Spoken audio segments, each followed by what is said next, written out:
Let's talk about multiple realizations. What we're going to be doing in the big picture is trying to model the process that's generating these realizations. So it makes sense we'd like to get our hands on as many realizations as possible.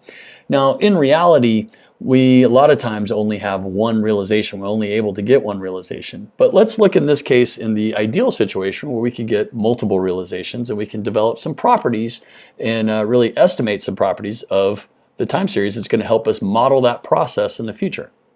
So let's say that we could get 4 realizations of a time series. So I'm going to call this xt, and we're going to call this time. And let's say that we could get some realizations. So my first realization just kind of wandered around and did that.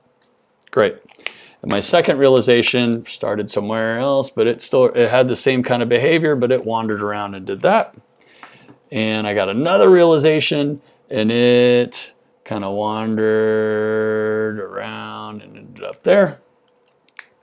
And finally, my fourth realization kind of started here, and it wandered up, and then it wandered back down. Did something like that. Okay, so that is 4 looks at the same process that's generating this realization that I want to learn something about.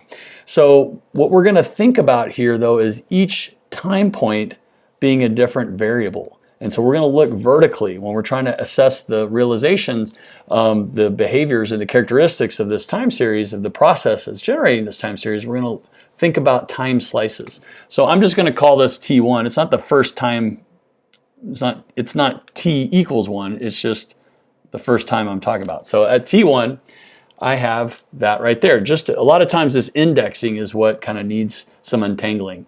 So that T1 is the same as this T1. I'm saying at this slice in time, what does the behavior look like? And I've got 4 looks at it, right? I've got that look. I'll go ahead and put dots on it. I've got that look, okay? I've got this look, okay? And I've got this look, all right?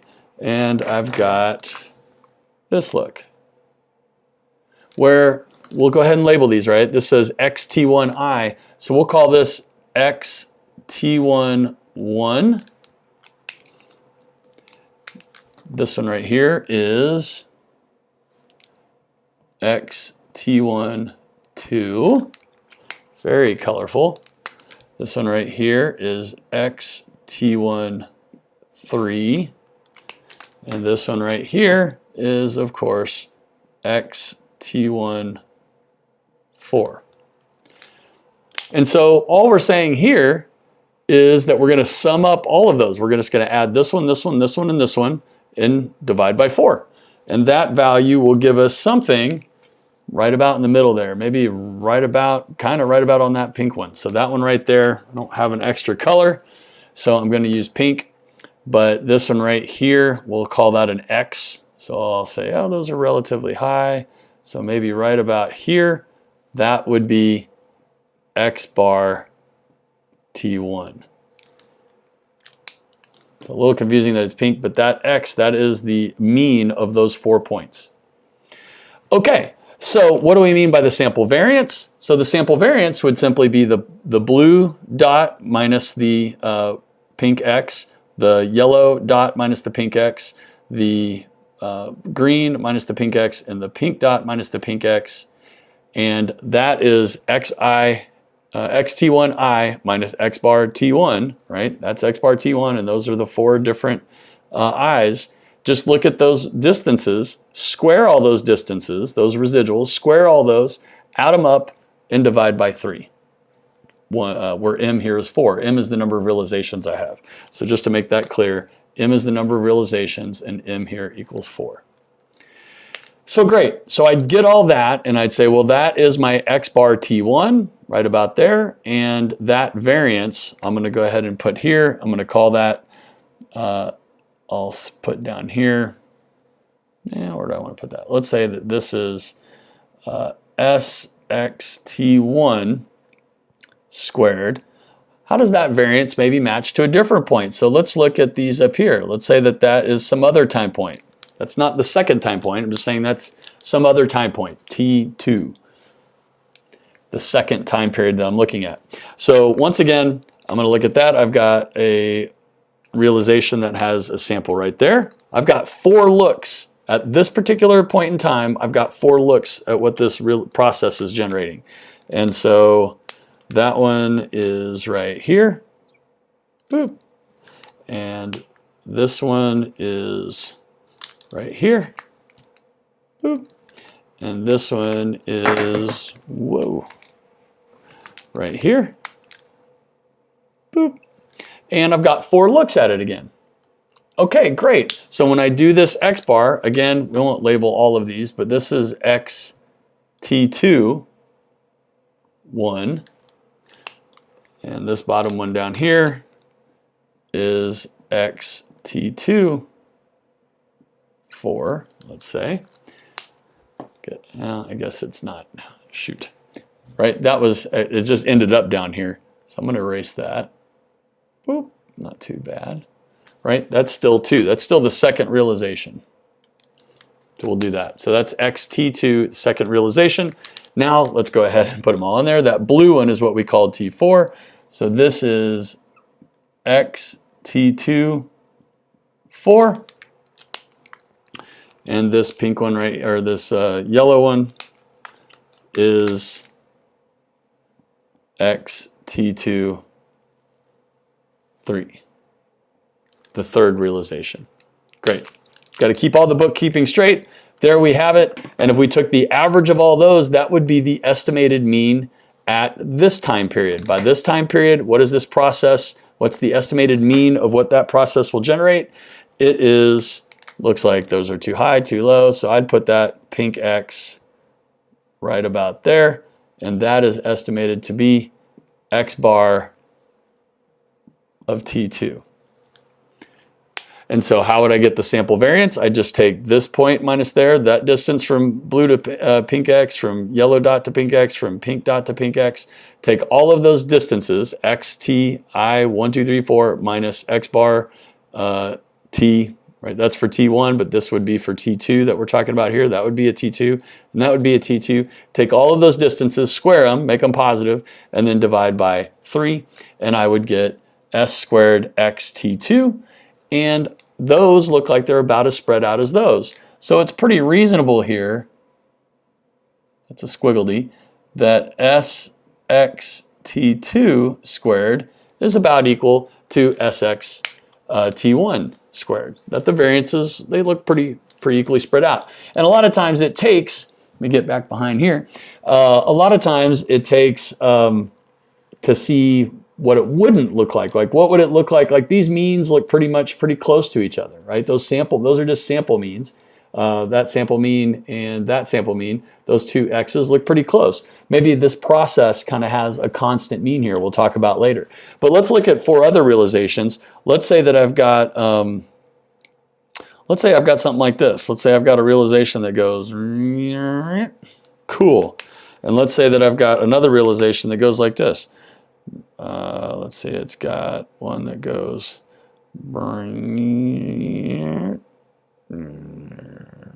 let's make it so that we can see it. It looks pretty good. Let's say that we've got another realization that does something like this. And let's say we've got a final realization that does something like this. Something like that. Okay. So once again, what we have is down here, let's say that this is again T1. I've got a pink dot, and then pretty next to it, I've got this yellow dot here.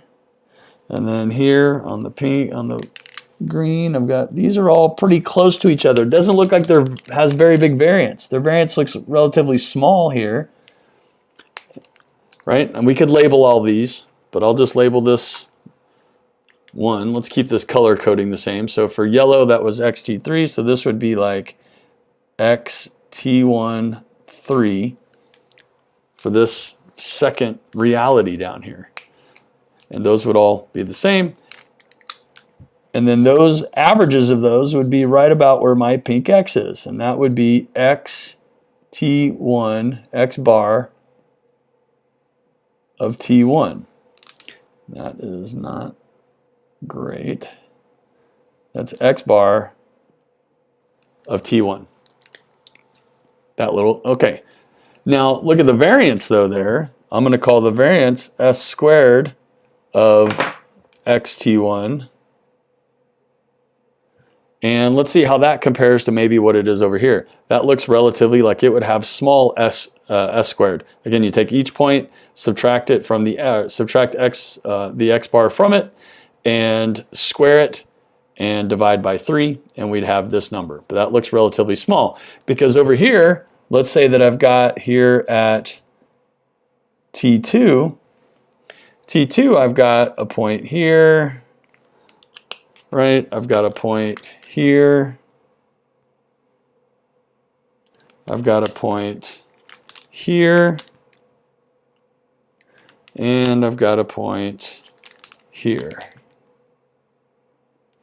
And at the end of the day, right, we'll just go ahead and label these. Just so that's xt2, 1 in that particular one.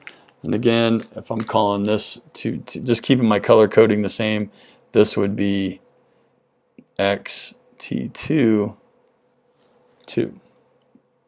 And that's 3, and that blue one's 4. Okay, but then my, I got 2, 1 high, 1 low, so the x, that's my mean. So that's x bar T2. That's the sample mean of those 4 points. So the estimated mean at T2 is that point right there. The estimated standard deviation is S squared xt2. Again, that's each point minus the x bar, square it. So take each of those distances. Those distances are small, those distances are bigger. Square them, and then add them all together and divide by 3. And you'll have the estimated variance. But this one looks to me to be evidence that it's bigger than that one. This variance looks smaller than that one. This variance looks bigger than that one. So that's how we would set up the inequality. And also notice that x bar T1 is less than x bar T2. And maybe that's some evidence that mu T1, or so yeah, that mu T1, that the actual mean down here is less than the actual mean up here. Whereas up here, right, this, I'll go ahead and put it like this. This is from the sample, but maybe this is some evidence that mu T1 is consistent with mu T1 equaling mu T2, right? Because the sample means are pretty close. Whereas here, this sample mean is pretty, subjectively lower, significantly lower than that one. So maybe here this is evidence that mu T1 is less than mu T2. So that's the idea when we're talking about multiple realizations, and we'll talk about what happens in the case where we only have one realization, how we can get some of these estimates. But that's A, that's B. The last one here is looking at the covariance and the correlation, so the autocovariance and autocorrelation, but we'll talk about that one in a separate video. So good job, and we'll use all this stuff in the future. Can't wait to see you there. We've defined the sample mean at time t1 to be x bar of t1. We've also defined the sample variance at time t1 to be s squared sub x sub t1. We could have also notationally defined that to be sigma hat squared sub x sub t1, same thing. But now let's talk about the sample autocovariance. And the autocovariance is a measure of how xt1 and xt2 move together. That is, does knowing xt1 tell me something about xt2? So we're going to have a special symbol for that. It is going to be gamma, and the sample autocorrelation, autocovariance here is gamma hat. If we wanted the autocorrelation, a number between -1 and 1, we could divide this by the standard deviation of xt1 and times the standard deviation of xt2. But let's talk about the sample autocovariance here. And it is 1 over m minus 1, where m is the number of realizations. Here we have 4 realizations, so m is 4, times I equals 1 to m, so I equals 1 to 4 in this case, times this cross product, or of this cross product, the sum of x sub t1 of I, so the ith realization at xt1, minus the mean for that t1, for that time. So that's x t1i minus x bar t1 times, and then move over the time period, so x2, the ith realization of xt2, minus x bar of that time at time t2. That's a lot there. Indexing is what we're really going over here in this video, so we understand what each piece of this is. It's not so bad after we go through an example, so let's go through an example. So here we have our 4 realizations. We have the pink, the green, the yellow, and the blue. The pink we're going to call realization 1, the green we're going to call realization 2, the yellow we're going to call realization 3, and the blue we'll call realization 4. Okay, so what we're going to do is we are going to talk about gamma hat x sub t1, x sub t2. And what I'm going to do here is, we don't have any numbers up here, and numbers would kind of cloud what we want to do. We don't want to get distracted by actual numbers, but we do want to talk about kind of the magnitude, relative, big or small, and whether these are positive or negative. So I think that will shed the most light on what autocovariance actually is. So this would be 1 over m minus 1, where again m is 4, so this would be 1 over 4 minus 1, so I'm just going to write 3. And it would be times the sum. Now I'm going to write each piece of the sum here.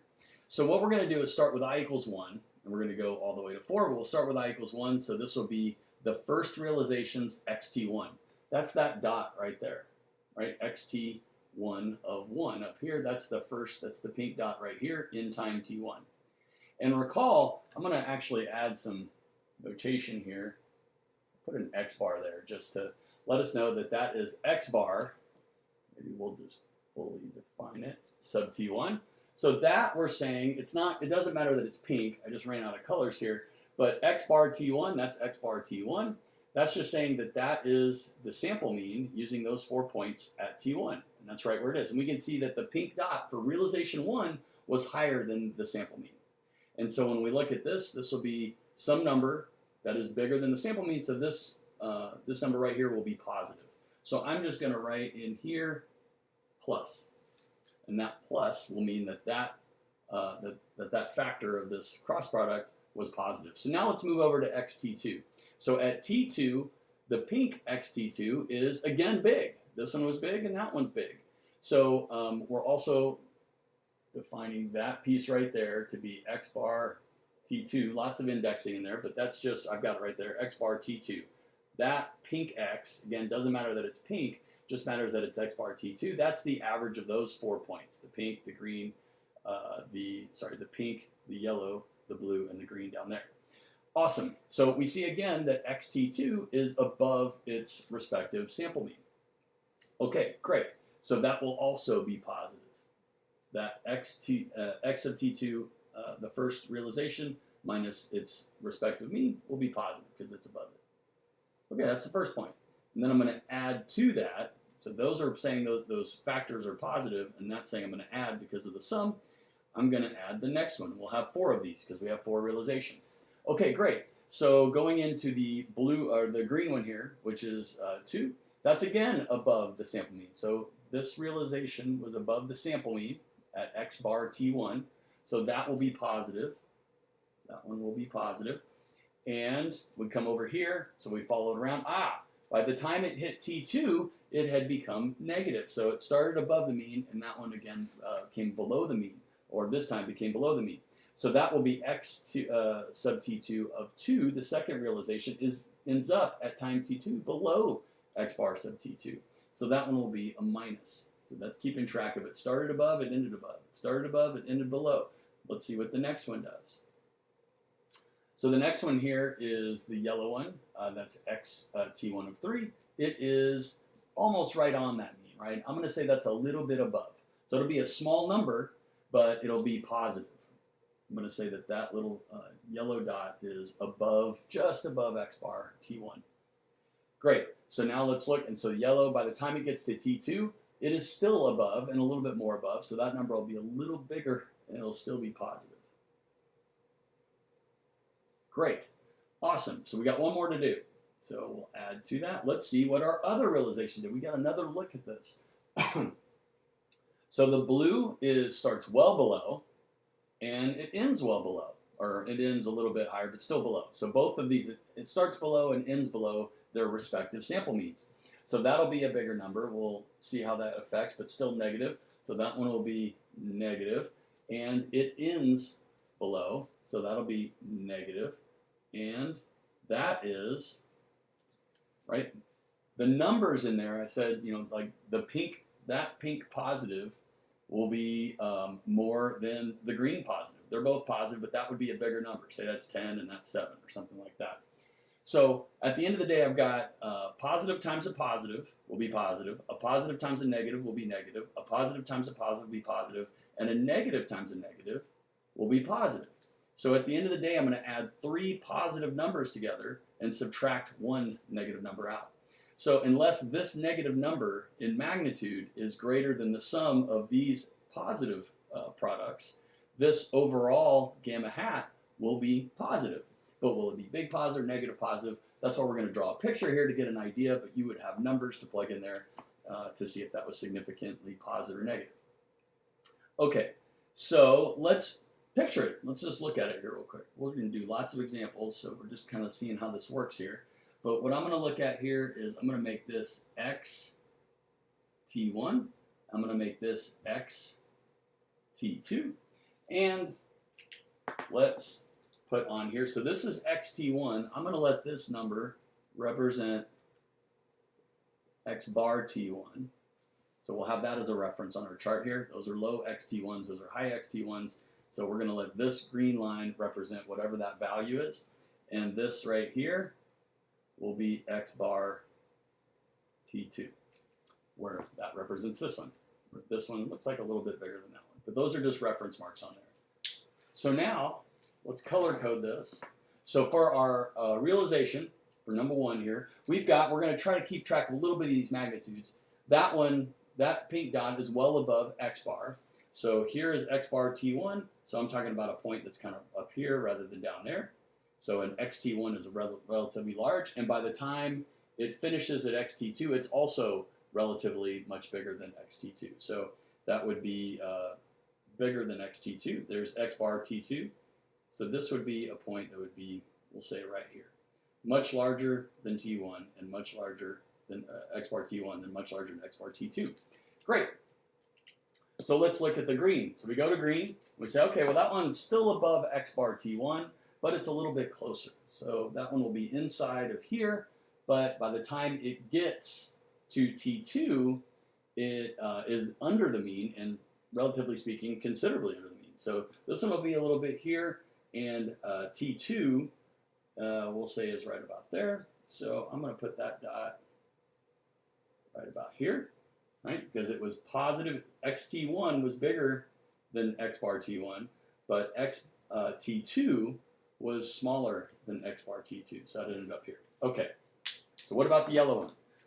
So in the yellow one, it was almost right on x bar t1, but I said it was a little bit positive, so that'll be somewhere in this little column right here. And then what did it end up? It ended up above x bar t2 and a little bit more, so that'll end up right about in here, I'll say. And then finally, the blue one. The blue one ended up well below, or started well below x bar t1. And by the time it got to t2, it was still below x bar t2, but a little bit closer. So well below x bar t1. So there's x bar t1. It was kind of way over here. But then it ended up below and kind of medium. So let's say right about there. So at that point, we look at it and say, hey, if we didn't have this point right there, it would look like pretty strong positive autocovariance. But we do have that point, and overall, that would probably be insignificant. It would be positive. I think that number, that gamma hat, xt1, xt2 would be positive, but probably not significantly positive, which motivates us to look at another example. Let's check it out. So that's how we calculate it. But let's say that we had another example over here where I have time and xt, just like this. And then I've got here is T1 and here is T2. And let's say again that I've got some realizations. Let's say this realization starts here and kind of wanders around. And let's say that we'll go in order here. The second realization kind of starts here and it wanders. And let's say that this one down here starts here and it kind of wanders around. And let's say that the blue one starts a little bit higher and it wanders and comes down there. Great. We got 4 looks at the process that's generating these time series. What did we learn from it? Well, we can get x bar t1. So let's put that on here. Keep it consistent. That looks, there's a point, there's a point, there's a point, there's a point. I'm going to say that the mean of those 4 points looks to be somewhere right about there. And then I look at the mean of these 4 points. Got a high, got a low, and I'm going to say that that is pretty darn close, maybe right about there, if that's the sample mean. So great. So let's play the same game. I'm not going to calculate it. We could, of course, and that's what we're going to do is just look at it visually. So I'm going to make the same plot here. We'll call that xt1 and xt2 and see if we can't get just a general idea of positive or negative in the strength. So I'll go ahead and plot back on here like so. That'll represent x bar t2. That'll represent x bar t1. Awesome. So let's have some fun. So this one was, this point, looks like that point right there, was well above x bar t1. And by the time it got over to xt2, or by the time it got to t2, it was way above it. So I'm going to say it starts off kind of over here and then ends up, right, it's well bigger than x bar t1 and also well bigger than x bar t2. So it's going to be kind of way up here in this quadrant. Okay, so then we look at the green one, and the green one was a little bit closer, so maybe it'll be inside that pink one on this, right, in this area somewhere. And then it ended up pretty close to x bar t2. So I'll say that that one's going to end up right about there, pretty close to x bar t2, but relatively medium distance from x bar t1. Then we go to the yellow. The yellow is way negative on x bar t1, so that's well below x bar t1, so somewhere in this column. And by the time it got up to x bar t, by the time it got to t2, it was pretty close to x bar t2. So it's going to be maybe right about there. And then finally, we look at the blue one. The blue one started pretty close to x bar t1, but below it, right? It was below it, so somewhere right in here. And then by the time it got to t2, it was well below x bar t2. So it's going to start here, start right about here, and be well below x bar t2. So somewhere right about in there. And so that looks like positive autocovariance. So we'd have to calculate it and get the numbers to see if it was significant or not, but both this quadrant and this quadrant are the only place where the points are. That would be possibly pretty significant positive autocorrelation. And it's perfectly consistent with that, is where if xt1 starts above, it ended above. Started above, ended above. Started below, ended below. Started below, ended below. There's only 4 realizations here. However, given xt1, it seems to be consistent with giving us some information about xt2. If it's above, above. If it's below, below. So let's look at maybe another one just to get the idea. And we'll have one final one here that looks like this. So this is time. That's t1. We'll make that t2. And this is xt. Sounds good.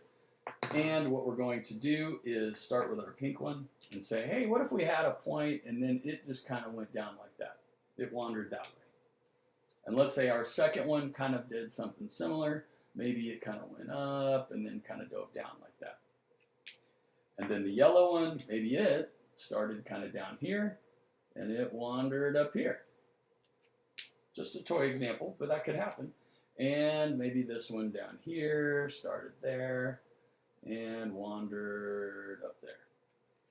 Okay, got to be a function, so it's just going a little bit to the right there. So awesome. So in this case, we have 1, 2, 3, 4. That x bar, I think, would be right about there. X bar t1. In fact, that's bothering me, right? It's got to be a function. It can't go backwards. So let's say that this guy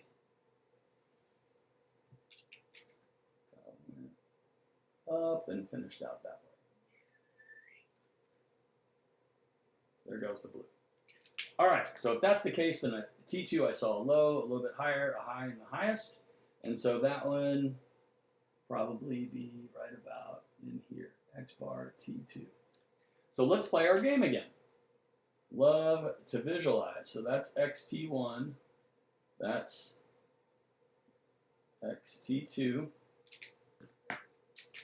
Here I've got the mean of each as a reference point, x bar t2, x bar t1. Okay, so let's fill it in. So we look up here and we say, oh, this one started above xt1, but ended below, by the time it got to t2, it had traveled below the mean, below its respective mean, x bar t2. So it's going to be here, it's a little above x bar t1, but it's a little below,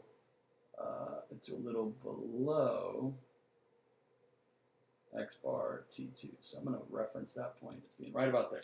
Okay, and the green one, the second realization, it started way above, so it's way above x bar t1, so somewhere over here, and it finished way below. And so it would probably be way below x bar t2. So I'm going to put that point right down here. And then we look at the yellow one. The yellow one started pretty relatively close to x bar t1, so right about in here, there's x bar t1, but finished way far away from x bar t2, way up here. So again, on the opposite side, and it was bigger, right? So that's bigger, that one's smaller, so that's going to be a negative product, that's going to be a positive product, and so that will end up somewhere up in here. And then finally, we have the blue one, and the blue one started way below, so that's somewhere down here, way below xt1, so that's going to be, there's x bar t1, it's way down here, and then relative to that one, a little bit closer, so that would end up somewhere maybe in here. Great. Again, so that looks like some evidence of negative autocovariance, and certainly consistent with such. Every point we saw ended up on the opposite side of the mean as it went from T1 to T2, from its respective mean. So above its respective mean, below, above its respective mean, below. And if it started below, by the time I got to T2, it was above, consistently. It started below x bar T1, by the time it got to T2, it was above x bar T2. So that's a look at what might be positive autocorrelation, what might be negative autocorrelation, and what might be some evidence kind of inconclusive one way or the other. Again, we only have 4 points here, but that sheds some light on what the autocovariance is, how to calculate it, and most importantly, or equally importantly, what it means. So great job. See you in the next one.